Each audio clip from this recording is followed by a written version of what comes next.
Olá pessoal, tudo bem? Nessa aula nós vamos tratar do fracionamento das proteínas do leite e da quantificação de proteínas utilizando o método do biureto e espectrofotometria. Portanto, se você ainda não viu as aulas sobre caracterização de proteínas e quantificação de proteínas por espectrofotometria, dá uma olhadinha nos outros vídeos antes de prosseguir. Como sempre, não esqueça de fazer as suas anotações e seguir os protocolos dos experimentos que estão disponíveis no livro didático ou no material que o seu professor entregar para vocês. Então vamos começar? Uma boa aula a todos!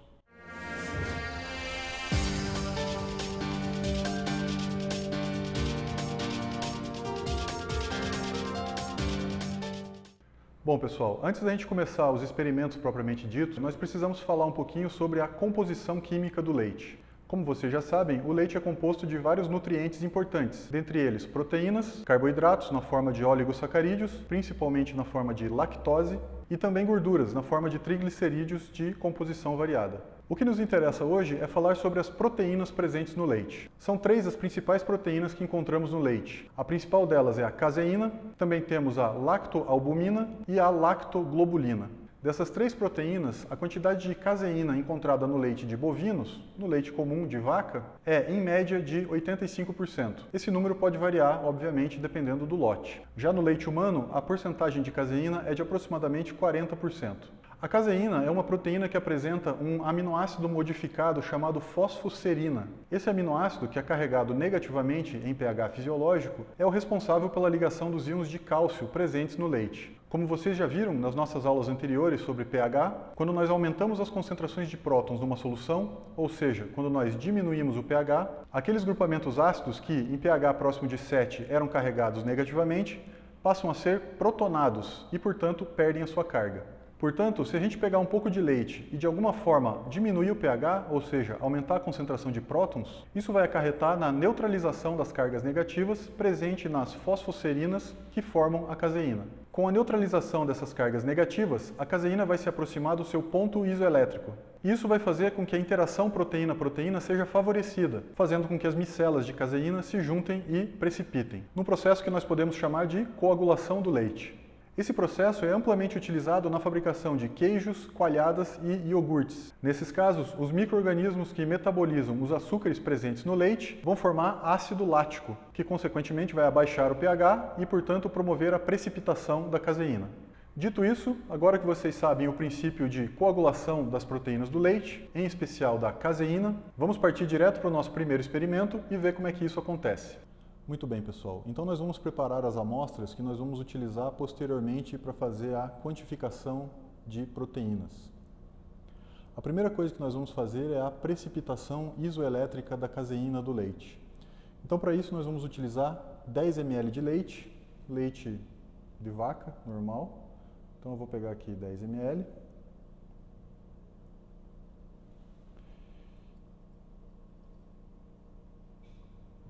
De leite, e nós vamos adicionar a esses 10 ml de leite outros 10 ml de água destilada. Essa água destilada ela está morna, tá? Mais ou menos na temperatura de uns 50 graus Celsius, mais ou menos. Isso vai ajudar no nosso processo de precipitação. Então, 10 ml de água com 10 ml de leite. Nós vamos deixar essa amostra sob agitação. O que nós vamos fazer agora é adicionar gotas de uma solução de ácido clorídrico na concentração de 2%. Tá? Então, está aqui a solução de ácido clorídrico. E nós vamos adicionar gota a gota até que a gente observe a precipitação das proteínas, ou a coagulação do leite. Então eu vou adicionando devagarzinho e vocês vão acompanhando aí. Esse processo pode demorar um pouquinho, mas vale a pena ver como é que acontece. Então, sempre sob agitação.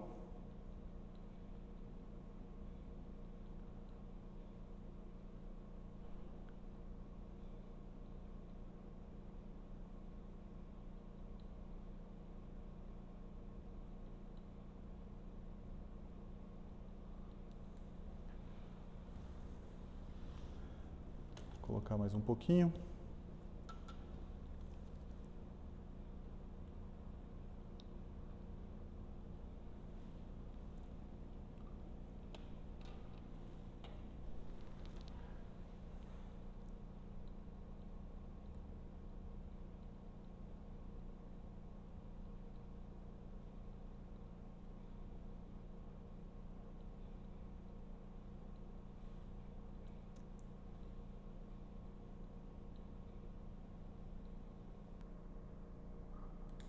Muito bem, pessoal, nós colocamos aqui então um total de 2 ml, gota a gota, de ácido clorídrico 2%.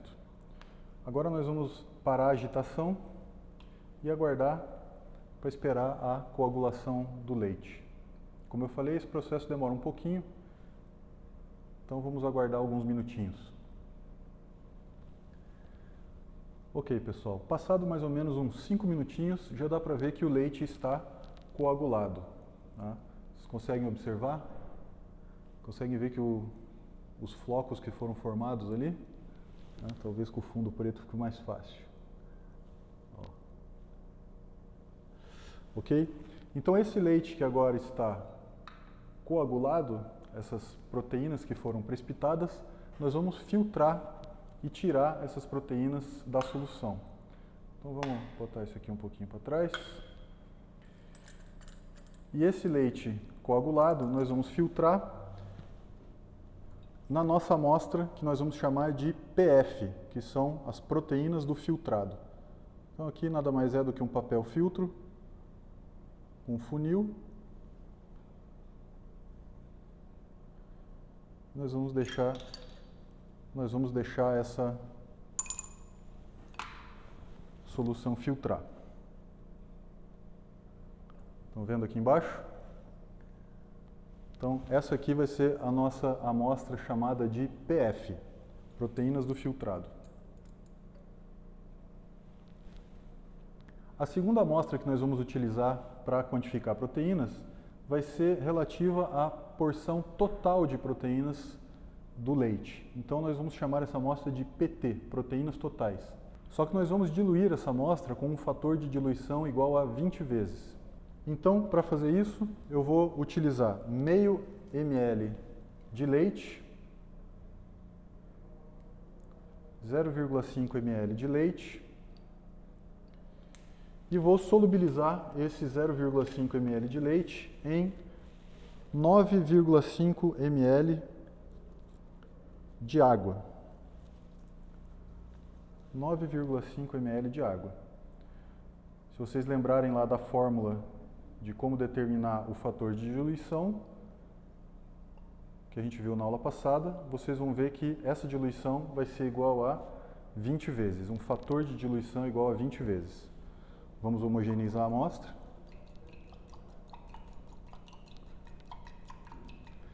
Muito bem.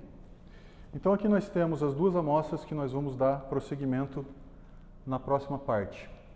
Proteínas do filtrado, ou seja, todas as proteínas que tinham no leite, menos a parte que foi coagulada, que ficou no filtro, e proteínas totais, que são todas as proteínas do leite, sem nenhum tipo de separação, só que diluído 20 vezes.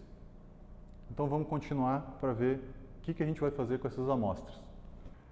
Muito bem, pessoal. Então vocês viram que nós preparamos duas amostras para realizar os nossos próximos experimentos, onde a gente quer saber a concentração de proteínas em cada uma dessas amostras. Numa das amostras, nós realizamos a coagulação do leite, ou seja, fizemos a precipitação isoelétrica da caseína e removemos essas proteínas da solução através da filtração.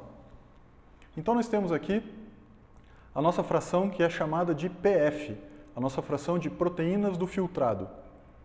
É muito importante lembrar o seguinte, pessoal, nessa fração nós colocamos 10 ml de leite, adicionamos 10 ml de água e depois colocamos mais 2 ml de solução de ácido clorídrico a 2%, gota a gota. Ou seja, essa amostra de proteínas do filtrado está diluída num fator de diluição igual a 2,2. Lembram como é que faz o fator de diluição? Se você não lembra, dá uma olhadinha na aula anterior. Já a nossa segunda amostra, que nós chamamos de proteínas totais, nada mais é do que meio ml de leite diluído em 9 ml e meio de água.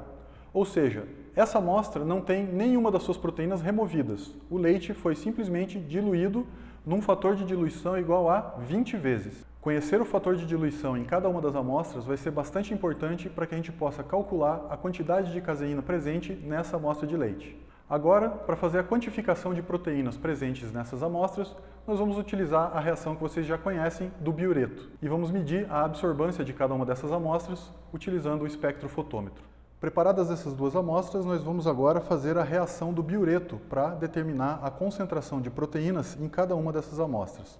Para fazer isso, eu vou utilizar 4 tubos de ensaios, sendo que o tubo 1 vai ser o meu tubo branco, ou seja, vai conter apenas água e biureto, que eu vou usar para zerar o equipamento, zerar o espectrofotômetro. O tubo 2 vai ser o nosso padrão de proteínas com concentração conhecida. E o tubo PF vai ser relativo a proteínas do filtrado e o tubo PT vai ser relativo às proteínas totais do leite. Então, vamos preparar os tubos.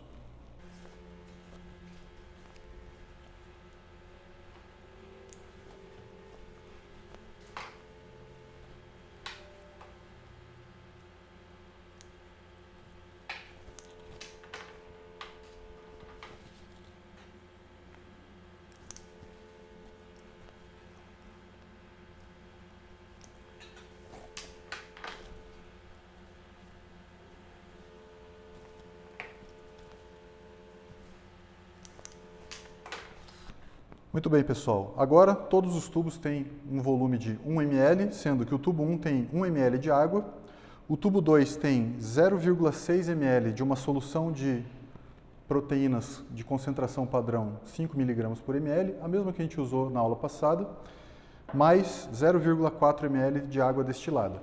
Então, vocês já sabem como fazer para calcular a concentração de proteínas nesse tubo.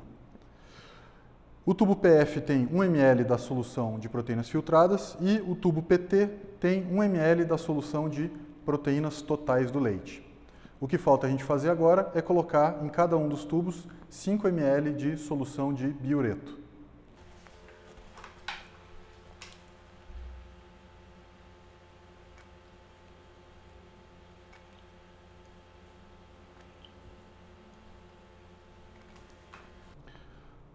Prontinho. Não se esqueçam de sempre agitar os tubos para homogeneizar suas soluções.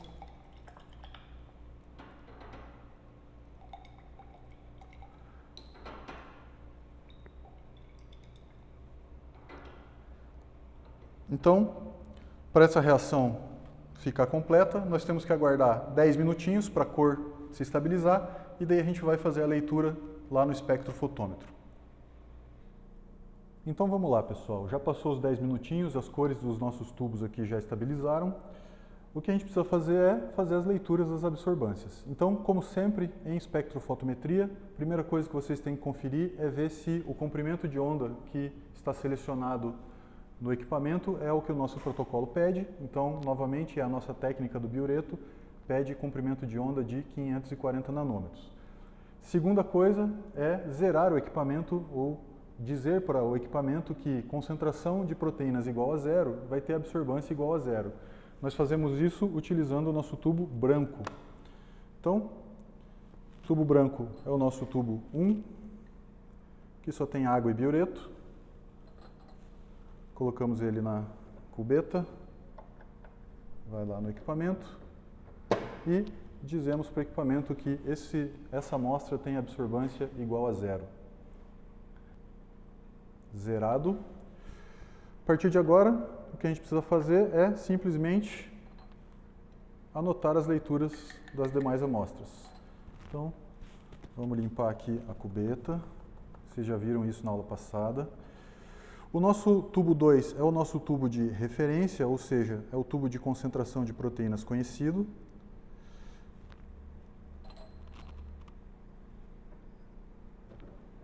A absorbância dele vai ser igual a 0,118.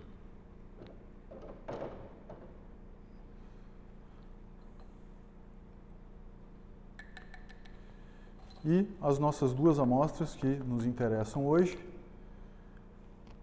tubo da proteínas do filtrado,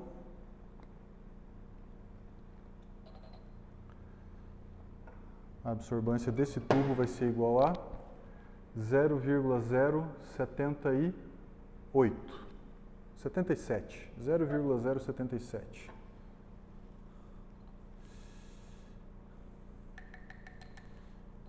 E por último, o nosso tubo de proteínas totais. A absorbância desse tubo vai ser 0,109. Muito bem, medidas as absorvâncias, vamos voltar para fazer umas continhas agora, que essa é a hora importante da aula.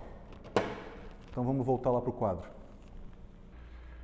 Então vamos lá, pessoal. Agora que nós determinamos a absorvância de cada uma das nossas amostras, nós podemos calcular a concentração de proteínas em cada um dos nossos tubos. Como vocês já sabem, o nosso tubo 2 é o nosso tubo de referência. Nesse tubo nós adicionamos 0,6 ml de uma solução de proteínas que estava na concentração de 5 mg por ml. E depois adicionamos 0,4 ml de água para completar 1 ml de volume total. Você já viu como calcular a concentração de proteínas nesse tubo? Se você não se lembra, dá uma olhadinha no vídeo anterior. Basta fazer uma regra de 3 simples e nós podemos determinar que a concentração de proteínas nesse tubo é igual a 3 mg por ml. E nós tivemos uma absorvância igual a 0,118 para esse tubo de referência. É esse tubo que nós vamos utilizar para calcular a concentração de proteínas nos outros dois tubos, o tubo PT e o tubo PF. Você também poderia utilizar a curva de calibração que nós fizemos na aula passada. Mas para fins de simplificação dessa aula, nós vamos utilizar só esse tubo de referência. Então, quando nós analisamos o nosso tubo PF, que contém as proteínas dos filtrados, ou seja, todas as proteínas menos o que foi coagulado, menos a caseína, que foi precipitada e ficou retida no filtro, nós obtivemos uma absorvância igual a 0,77. Fazendo uma regra de 3 bem simples, em comparação com o tubo 2, que nós sabemos a concentração de proteínas, nós podemos determinar que a concentração de proteínas no tubo PF é igual a 1,96 mg por ml. Já no nosso tubo de proteínas totais, nosso tubo PT, teve uma absorvância igual a 0,109. Novamente, fazendo uma regra de 3 simples utilizando o tubo 2, que é a nossa referência, nós podemos determinar que a concentração de proteínas no tubo PT é igual a 2,77 mg por ml. Lembrem-se, contudo, que o tubo PF está diluído 2,2 vezes, ou seja, tem um fator de diluição igual a 2,2, já que nós pegamos 10 ml de leite, 10 ml de água e mais 2 ml do ácido clorídrico para fazer essa solução. E a concentração de proteínas que nós determinamos nesse tubo é dessa amostra que está diluída 2,2 vezes. Para achar a concentração de proteínas que seriam filtradas na amostra original, ou seja, na amostra sem diluição, nós precisamos multiplicar esse valor encontrado pelo fator de diluição. Portanto, o valor de proteínas que seriam filtradas, ou seja, todas as proteínas do leite menos a caseína, numa amostra original de leite, sem diluir, seria igual a 4,31 mg por ml. Já para o nosso tubo de proteínas totais, que nós determinamos uma concentração de proteínas igual a 2,77, não podemos esquecer que este tubo está diluído 20 vezes, já que nós pegamos meio ml de leite in natura e diluímos em 9 ml e meio de água destilada. Portanto, para determinar a concentração de proteínas totais no leite in natura sem diluição, nós temos que multiplicar o valor encontrado por 20. Dessa forma, a concentração de proteínas totais no leite in natura sem diluição, incluindo a caseína, lactoalbumina e lactoglobulinas, vai ser igual a 55,4 mg por ml. Muito bem, pessoal. Sabendo então a concentração de proteínas presentes no leite total e nas proteínas do filtrado, tendo sido esses valores já ajustados de acordo com a diluição, nós podemos fazer algumas continhas básicas para determinar a porcentagem de caseína nessa amostra de leite. Então percebam que, se nós considerarmos todas as proteínas presentes no leite, ou seja, a nossa amostra que nós chamamos de PT, nós podemos dizer que as proteínas totais do leite serão iguais às proteínas que estavam no filtrado, mais a caseína, que foi coagulada e separada da amostra anteriormente, correto? Se nós sabemos que a concentração de proteínas totais é igual a 55,4 mg por ml e a concentração de proteínas presentes no filtrado é igual a 4,31 mg por ml, nós podemos calcular quantos miligramas por ml de caseína nós temos nessa amostra de leite. Esse valor, portanto, vai ser igual a 51,09 mg de caseína por ml de leite. Nós podemos expressar esse valor em gramas por cento, ou seja, quantos gramas de caseína existem em 100 ml de leite. Para isso, basta multiplicar esse valor encontrado por 100, referente a 100 ml. Nós vamos ter, portanto, que nessa amostra de leite nós temos 5.109 miligramas de caseína por 100 ml de leite, ou 5,1 gramas de caseína em 100 ml de leite, que nós também chamamos de gramas por cento. Por fim, se a gente quiser calcular a porcentagem de caseína em relação às demais proteínas presentes nesse leite, basta a gente pegar o valor obtido para as proteínas totais, que é igual a 55,4 mg por ml, e igualar a 100%. e pegar a concentração de caseína, que é igual a 51,09 mg por ml, e igualar a X. Uma regra de 3 bem simples vai nos dizer que, de todas as proteínas presentes nessa amostra de leite, a caseína corresponde a 92,2%. Essa foi a nossa aula de hoje, pessoal. Espero que vocês tenham gostado e entendido. Até a próxima!